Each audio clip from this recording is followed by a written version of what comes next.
नमस्कार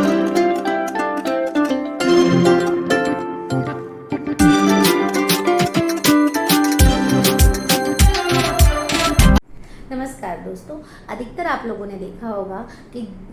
कुछ पेशेंट जैसे जो हाई बीपी की परेशानी है, हाई कोलेस्ट्रॉल की प्रॉब्लम है, हाई शुगर की प्रॉब्लम है, शुगर की बीमारी है, या जिन्हें हाइपोथायराइडिज्म है, जिन्हें रोज़ अपना थायराइड मेंटेन करने के लिए थायराइड की गोली खानी पड़ती है, उन पेशेंट के साथ कभी कभी ऐसा अनुभव होता है कि वो कहीं से अपना आयुर्वेदिक ट्रीटमेंट शुरू करते हैं और फिर देखते हैं कि उनका शुगर एकदम कंट्रोल होना बंद हो गया है या उनका बीपी एकदम सूट कर गया है। इस तरह की समस्या अधिकतर लोगों के साथ होती है। इसका कारण क्या है, मैं आपको एक सिंपल सा एग्जांपल देके समझाती हूँ। आप समझिए, एक पौधा है, वो अपने आप से खड़ा नहीं हो पा रहा है, वो इतना मजबूत नहीं है या स्वस्थ नहीं है,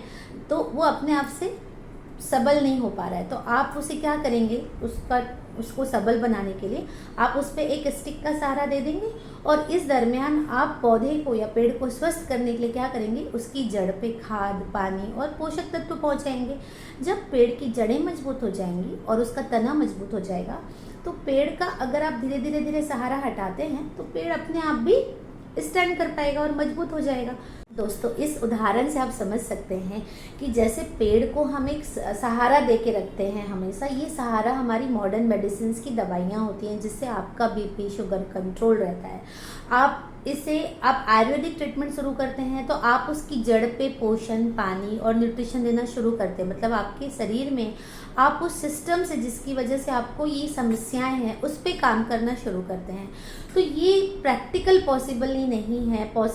है कि आप अपनी सपोर्ट एकदम से हटा दें और जिस दिन से आपने जड़ पे पोषण, पानी देना शुरू किया उस दिन से आप सोचने लगे कि मेरा पौधा सबल हो जाए या मेरा शरीर एकदम स्वस्थ हो जाए। इसलिए कभी भी कोई भी इस तरह की समस्या जिसके लिए आप लंबे समय से दवाई पे डिपेंडेंट हैं और कहीं से आयुर्वेदिक ट्रीटमेंट शुरू कर रहे हैं, तो डॉक्टर भी आपको सलाह नहीं देते कि आप एकदम से दवाइयाँ छोड़नी है और सिर्फ आयुर्वेदिक लेनी है। इसका सिस्टम क्या होता है कि आप अपनी मॉडर्न मेडिसिन के साथ, एलोपैथिक दवाइयों के साथ आयुर्वेदिक दवाइयाँ भी लेते जाएं ताकि आपकी जड़ें मजबूत हो, आपकी जो सिस्टम में प्रॉब्लम है वो जाके क्योर हो और उसके बाद हम सहारा हटा देंगे आपके मजबूत होने के बाद, तो आपकी दवाइयाँ छूट जाएंगी और आप एक बार मजबूत हो गए, आप अपने आप से सबल होने लग गए, आपकी जड़ें मजबूत हो गई, तो आपकी धीरे से आयुर्वेदिक दवा भी छूट जाती है। पर ये टाइम टेकिंग होता है, इसके लिए आपको धैर्य रखना रहता है। ये एक हफ्ता या एक महीने में होने वाली प्रॉब्लम्स नहीं होती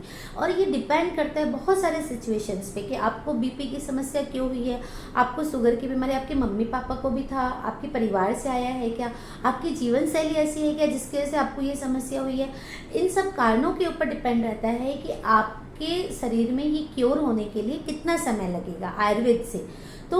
इस तरह की भ्रांतियों से,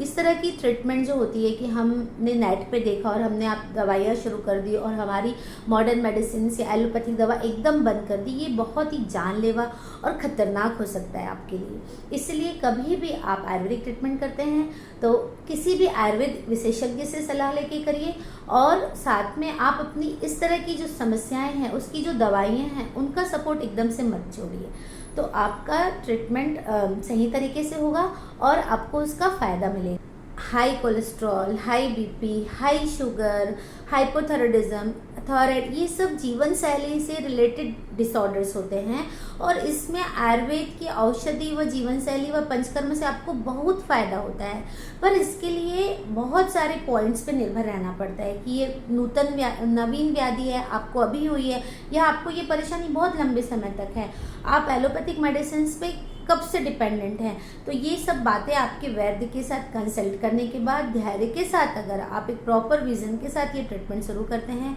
तो आपको ज़रूर फ़ायदा होता है और आप इन बीमारियों से मुक्त होते हैं।